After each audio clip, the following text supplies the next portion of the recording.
I'm delighted to be here. Thank Jeff for the invitation. This is a very important group because you've got the power of the purse in your respective states.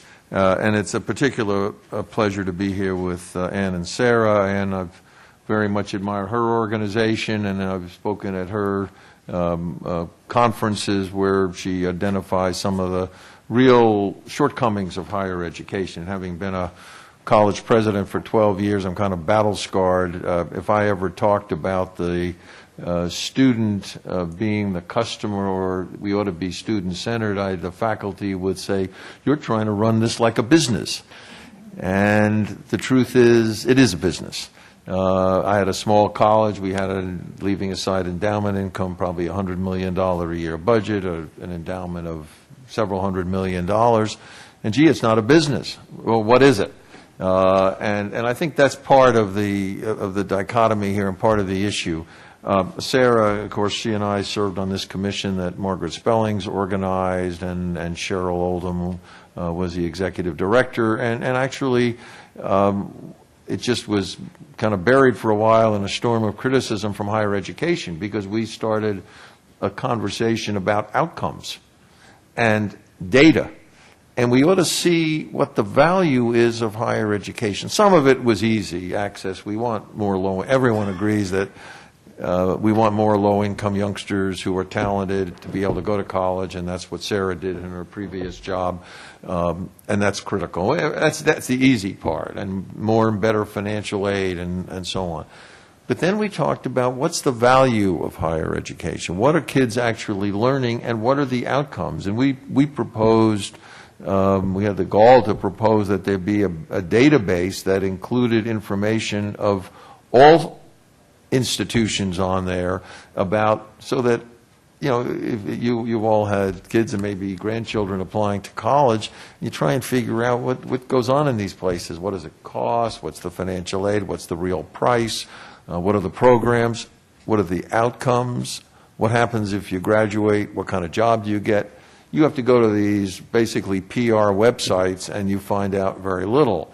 And we proposed that, or you could go to U.S. News or some other rankings, and that told you, you know, it's very anecdotal. Having filled out those forms for 12 years, let me tell you, the data in there, the objective data is fine, but 25% of it is what of, in my category, 200 and so college presidents, provosts, and admissions people.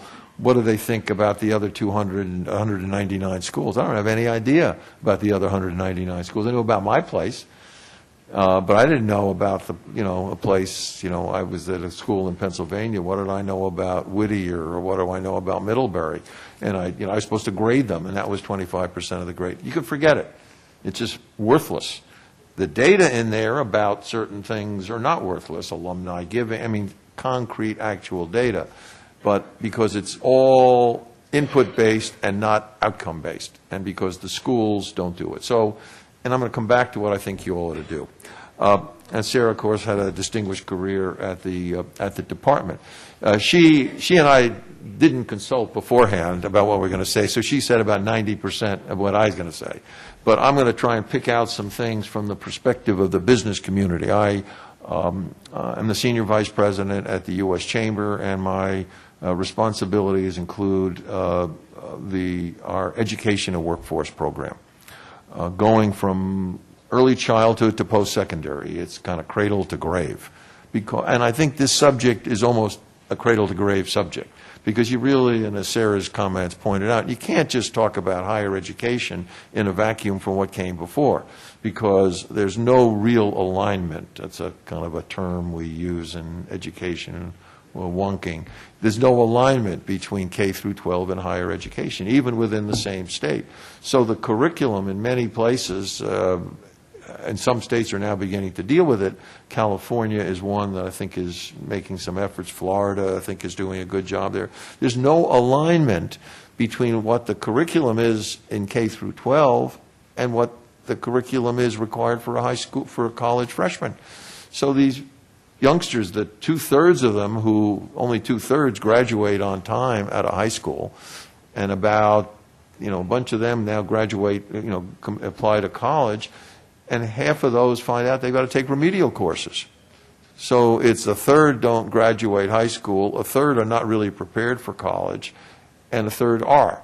Well, of the third who are not prepared for college, there's a very bitter disappointment. You've probably heard about it from your constituents. And part of it is, you ought to ask the question, are the K through 12 people talking to the higher ed people?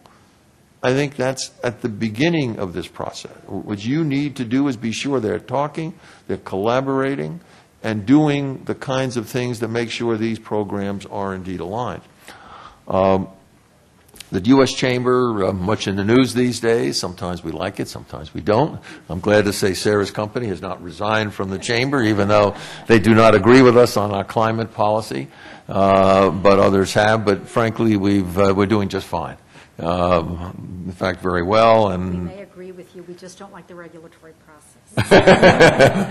But that's okay, because you don't have to agree on every issue, and that's what we say. I mean, you know, we want respectful arguments, and we've even, I was telling one of our board members of one of my groups, Mark Pellish, who's here from Corinthian, that I even got invited to a White House event with the president talking about STEM education, which is science, technology, engineering, math, something that you all ought to be very concerned about, because that's what will help bring jobs to your state, if you've got a robust STEM education. But anyway, I got invited, and it was all very nice. And so I think we're back to where we should be, which is we agree on some issues, and we respectfully disagree on other issues, and we're about some of these subjects, whether it's climate or health care or financial reform. The Chamber has 300,000 direct members, and we've got 3,000 state and local chambers around the country, and I think many of you may be members of chambers, and it's probably our greatest asset of these state and local chambers who represent small business, medium-sized businesses, and have a real pulse of what's going on, and have very good relationship with groups like you, as well as, thankfully, members of Congress as well. And so we are very, very happy about that. Why, I get asked the question, why does the U.S. Chamber put a good deal of resources into education issues? And there's probably, in addition to myself, 7 or 8 people who do nothing but work on education and workforce issues. Because to our members and to our chambers, it's one of their top concerns. If you look at our website and look at the 10 top competitiveness issues that we face in this country, we believe: trade, infrastructure, taxes, regulation, tort reform. Right up at the top is human capital. We cannot compete as a country unless we have the human capital. And that starts in the pre-K, we've now concluded. We weren't there before, but we're there now.